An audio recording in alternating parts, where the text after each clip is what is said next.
Welcome back. It's now almost May, and we're here doing another set of reviews. Right.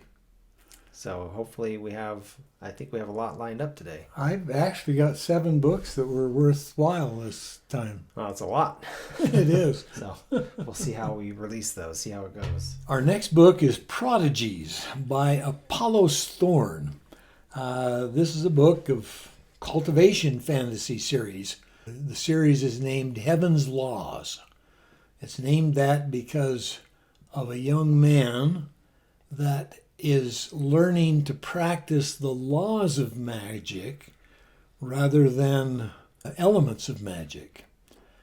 Usually you practice these laws of magic about 1,000 years down the road when you get strong enough to be in the emperor realm.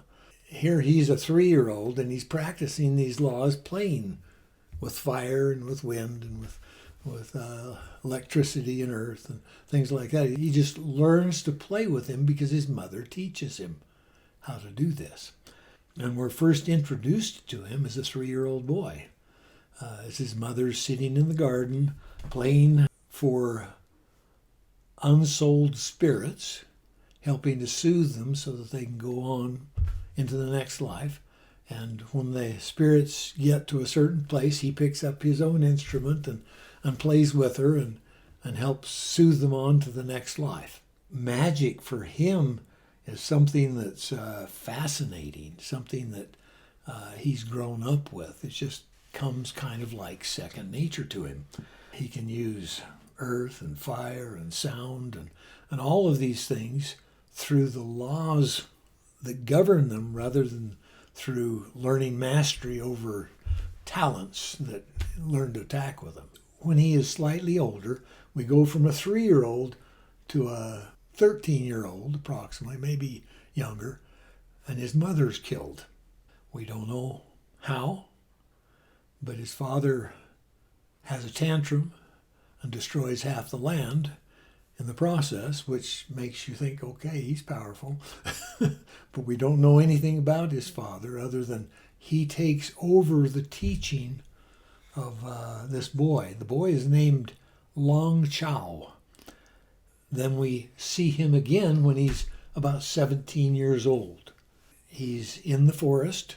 All of a sudden, a young woman, Zao Huifan, she's the other protagonist in the story, and we're introduced to her as she is hunting in the forest looking for a snow fox. She wants to get its core because snow foxes are ice-based magic, and she can get stronger with a core from a snow fox. And she's found one and she's trailed it all over the forest, and when she finally catches up with it, there's another snow fox with it that's bigger and meaner and stronger than her, and she has to run. She happens to run fairly close to where Chow is playing in the forest, and he gets her attention and tells her to come to him. She does, but when she sees him, she realizes he's not nearly strong enough to do anything about this fox. It's going to kill him. It's probably going to kill her. And she turns around to try and protect him. And he uses his laws of fire and wind and sound to scare the heck out of this fox and make it run away. And she's injured in the battle. And so he takes her to his home, and he takes care of her. She has to stay there a week because she's burned her channels, gets to realize just how strong he is in the laws of magic. And so she invites him to come to the academy where she is her master is the head of the academy of the Ice Phoenix. And so she can get anyone in. And so she decides to bring him in as one of the outer disciples. Childs goes along with it.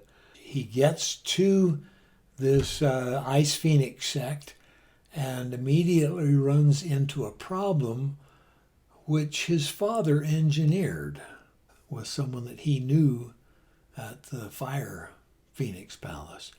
And he immediately gets put on punishment duty before he even gets into the academy. The gal that brought him has gone into seclusion to get this core from the ice fox that they got absorbed into her, and it takes her 2 months. And so he's on punishment duty for 2 months. And he does it just to spite whoever is doing it, that I can outlast you. Anyway, he gets into this academy, and he has several people that don't like him because of the fact that they think he's a prodigy and being protected. They have several people that try and beat him up. They have people that try to cause him problems. He has instructors that try to cause him problems. And so he's working his way through trying to learn magic the way a normal person does magic, at a much lower level than Huifan is. And she has to protect him because no one else seems to be doing it. And he has to learn how to stand up on his own 2 feet against all these people that are as strong or stronger than him. It's a really pretty good story. I enjoyed it very much. I gave it a 10. It's highly recommended.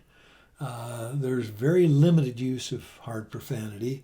There's some undescribed sexual encounters, almost as an aside. They're not put there to titillate, but there is violence of high intensity, rated for teens.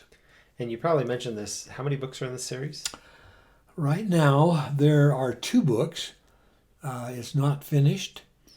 And I think the second book just came out, so I don't know how long out the third book is. And do you get a sense for how long the series will go? Like, is it the starting of a 10-book I series? get a sense this is a long series. Okay. I don't know, but that would be my guess. So excellent. They're setting it up so it can go a long way. This is a core building Sure. type fantasy where they start out with mist in their core, and they have to get that down to a liquid, and then down to a solid, and then they have to add layers, and and it's just a slow, tedious process to build this core. And the stronger their core, the stronger they are magically. Huifan, Huifen. Is that how you would say it? I don't know. Huifan. Anyway, that's how I said it. Need a pronunciation guide in the I book. do. There's enough Chinese characters in books nowadays that I could really use a pronunciation guide for Chinese characters. Anyway, it was a good book. I think you'd really enjoy this one. Okay. So that wraps up this review. It sounds like a good book. Hopefully you found something of interest. If you find one of the books that we've reviewed, you really enjoy it, I would be interested in hearing from you. So hopefully you got something out of it. Enjoy your reading.